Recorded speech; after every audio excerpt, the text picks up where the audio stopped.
De retour à Info Rive-Sud. Au Québec, en 2024, ce sont 246 travailleurs qui sont décédés en milieu de travail, 74 en raison d'un accident de travail et 172 via une maladie professionnelle. La CNESST a lancé dernièrement son recrutement pour ses grands prix qui récompensent les initiatives des entreprises et organismes en matière de santé et sécurité au travail.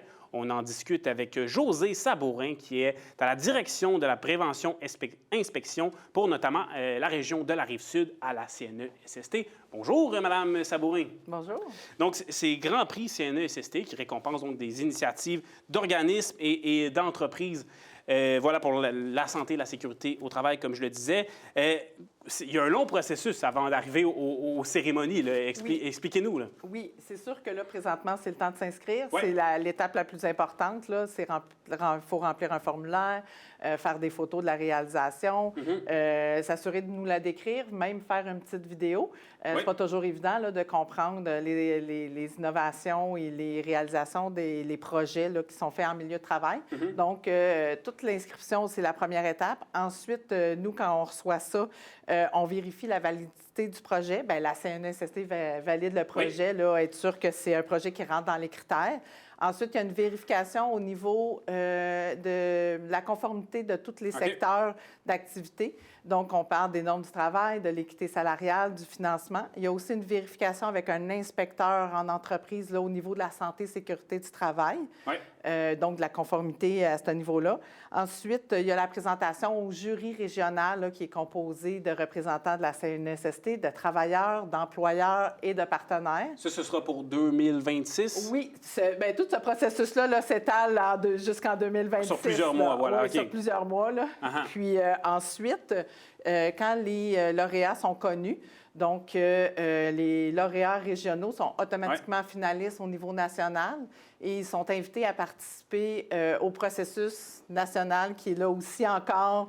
Il y a une certaine conformité, mais ça, c'est pas mal fait. Là, on passe plus au jury national. Une grosse cérémonie aussi. Là. Oui, exactement, qui va être en 2027. Printemps 2027. Oui.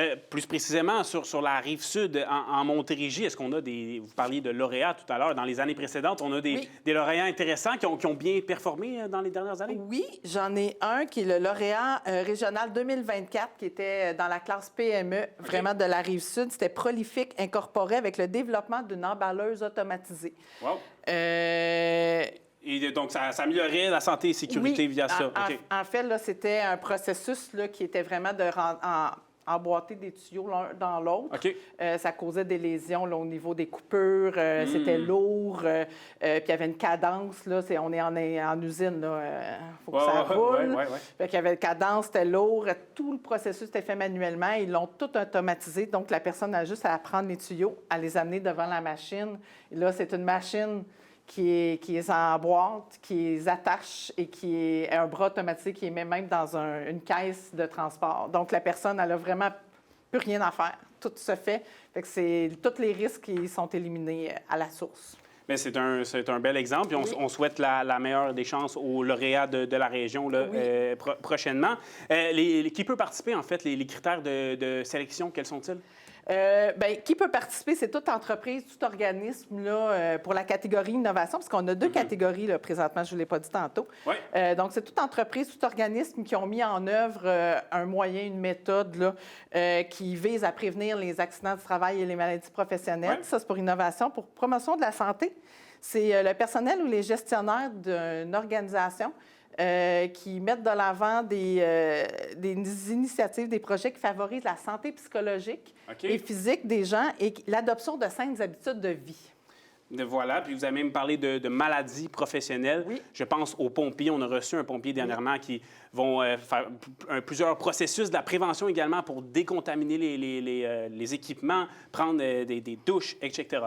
Donc, voilà, l'enjeu de la santé, sécurité au travail, la situation sur la Rive-Sud. Il y a beaucoup, justement, comme je le mentionnais, on met l'accent sur la prévention au niveau de la CNESST. Vous m'avez parlé de plusieurs mesures. Ça améliore donc les conditions des travailleurs. C'est votre but, j'imagine. Oui, oui, bien sûr, c'est notre but. Oui. C'est sûr que l'amélioration du bilan lésionnel, Oui. est intimement lié à l'intégration d'une culture de prévention globale là, dans tous les milieux de travail. Donc, nous, on envoie des inspecteurs, des conseillers en prévention dans les milieux de travail pour éviter les accidents. Bien, pour les aider là, dans cette démarche-là, parce qu'on vise la prise en charge par les milieux de travail des risques. C'est eux qui travaillent, qui font le travail, qui voient les risques au quotidien. Donc, c'est eux qui connaissent vraiment ce qui peut améliorer aussi. Donc, notre travail, nous, c'est de les accompagner dans cette démarche de prévention-là et aussi là, de les amener dans la conformité à la loi sur la santé, la sécurité du travail puis tous ces règlements. Je parlais malheureusement en introduction de décès au travail, d'accidents au travail. Ces tragédies-là, malheureusement, ce sont des cycles variables. Oui, ce sont des cycles variables. C'est sûr que nous, on a noté, on peut dire avec nos interventions et les enquêtes d'accidents qu'on diffuse, on peut constater que c'est souvent une prise en charge déficiente de la santé et de la sécurité du travail, une mauvaise planification des travaux et un manque de formation et de supervision qui sont en cause. Donc, souvent, c'est ces éléments-là qui reviennent. Donc, si les milieux de travail travaillent Oui, dans différentes périodes de l'année précises. Là, exactement. Voilà. Et en terminant, il nous reste quelques secondes. L'adresse courriel pour envoyer les documents aux entreprises, organismes qui voudraient s'inscrire. C'est Grand Prix, G-R-A-N-D-S, le S est important, prix P-R-I-X, à commercial cnest.gouv.qc.ca. Puis toute l'information sur le concours est aussi... sur le site Web. Sur le site Web. Il y a beaucoup d'informations, des exemples d'innovation, etc. Merci beaucoup, Mme Sabourin. Bien, merci. C'est ce qui conclut l'émission. C'était donc Info Rive-Sud. À la prochaine.